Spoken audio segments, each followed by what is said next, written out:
नमस्कार, आप देख रहे हैं इंडिया.com और मैं हूं आपके साथ सिमरन राजपाल। और मैं हूं यथार्थ गुप्ता। अब चुनाव के नतीजे आने शुरू हो चुके हैं एंड इस बार बंगाल में खेला होता हुआ दिख रहा है। जी हाँ सिमरन, आप सही बोल रही हैं और आप देख सकते हैं हमारे पीछे स्क्रीनों पे और अपने मोबाइल फ़ोन की स्क्रीनों पे भी आप देख सकते हैं कि बीजेपी बंगाल में सरकार बनाते हुए दिख रही है।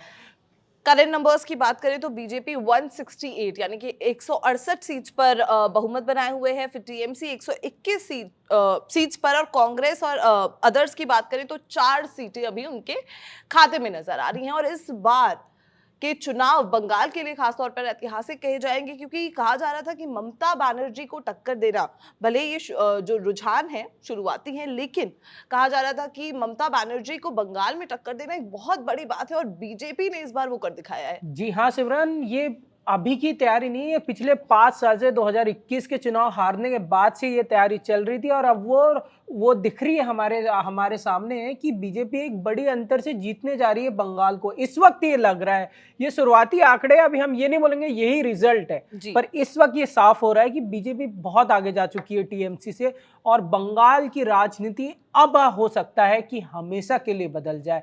पहली बार बीजेपी बंगाल में सरकार बनाते हुए दिख सकती है और ममता बनर्जी जो 15 साल से मुख्यमंत्री है वो सत्ता से बाहर होती दिख सकती है।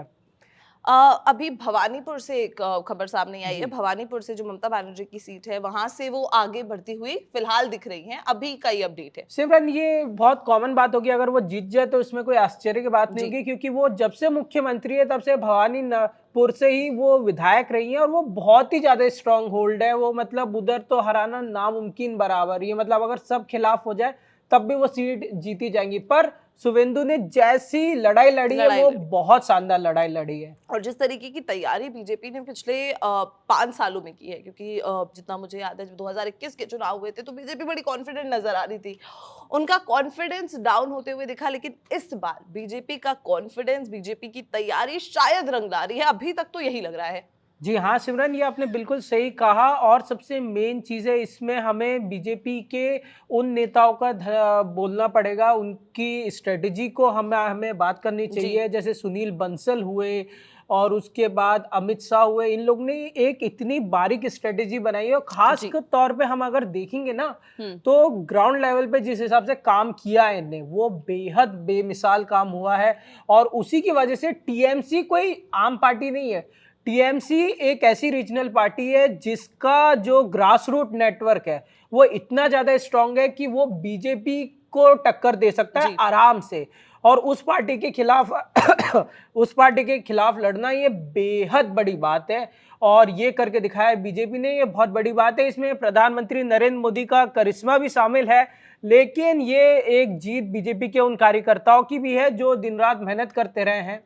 और बीजेपी की जब हम कार्यकर्ताओं की बात कर रहे हैं, बीजेपी ने जिनको टिकट दी है इस बार वो भी बहुत चर्चा में, क्योंकि अगर हम आरजे कर मेडिकल कॉलेज की पीड़िता की बात करें, उनकी माता जी को टिकट मिली है, तो वो भी एक बड़ा फैक्टर कहा जा रहा है बीजेपी के लिए कि शायद औरतों को, एक तरीके से कहा जा रहा है कि शायद औरतों को उनकी तरफ खींच लिया है उस एक फैक्टर ने। सिमरन, ऐसी जो अपनी ये होती है क्या ऐसी टिकट्स जो होती है ये मोर ओवर चुनाव में नैरेटिव सेट करने का आपका बहुत काम करती है। और आरजी मेडिकल कॉलेज एक बुरी घटना थी और उसके बाद हमें ये पता चलता है कि क्या कहते हैं उस घटना के बाद कि काफी गुस्सा दिखा था जनता को और उस बीच उनकी मदर को टिकट दिया जाना पब्लिक का ध्यान उस इवेंट पे वापस ले जाता है, वुमेन सेफ्टी पे ले जाता है। ममता बनर्जी के लिए वुमेन बड़ा काट रही है। एंड दूसरी चीज, यहाँ पर हमने टीएमसी की बात कर ली, बीजेपी की बात कर ली, लेकिन कांग्रेस, क्योंकि कांग्रेस अगर देखा जाए तो वैसे तो एक नेशनल पार्टी है, विपक्ष की सबसे बड़ी पार्टी है कांग्रेस, लेकिन अभी तक के रुझानों में अदर्स और कांग्रेस की कुल मिलाकर 4 सीटें दिख रही है सिर्फ। ये बात सही है और कांग्रेस का कुछ लेना देना था नहीं इस चुनाव में, वैसे ही बायपोलर दिख रहा था। पहले बहुत लंबे समय से बायपोलर चल रहा है, जो मुस्लिम डोमिनेटेड एरिया है वहां कांग्रेस का दबदबा है ही, वो टीएमसी से सामने लड़ती है। उन्हीं सीटों में ये होगा या कोई अपना उम्मीदवार उसका बहुत स्ट्रांग हो, तो ऐसा कोई ये नॉर्मल। लेकिन फिर भी देखने वाली बात है कि नेशनल पार्टी, भारत का सबसे स्ट्रॉन्ग ऑपोजिशनल पार्टी, सिर्फ 4 सीटों पर सिमट के रह गई है। वो स्पेस वो बहुत पहले खो चुके हैं सिमरन। वो टीएमसी से मतलब जब से टीएमसी बनी है 1998 में, हो सकता है मैं गलत हो सकता हूँ, तो जब से वो पार्टी बनी है तब से ही कांग्रेस अपने स्पेस खो चुकी है उसे। अब देखिए, शुरुआती रुझान कह रहे हैं कि बीजेपी आगे है। आगे क्या होगा ये देखने वाली बात होगी, लेकिन तब तक के लिए आपको क्या लगता है हमें कमेंट बॉक्स में जरूर बताएं और देखते रहे इंडिया.com।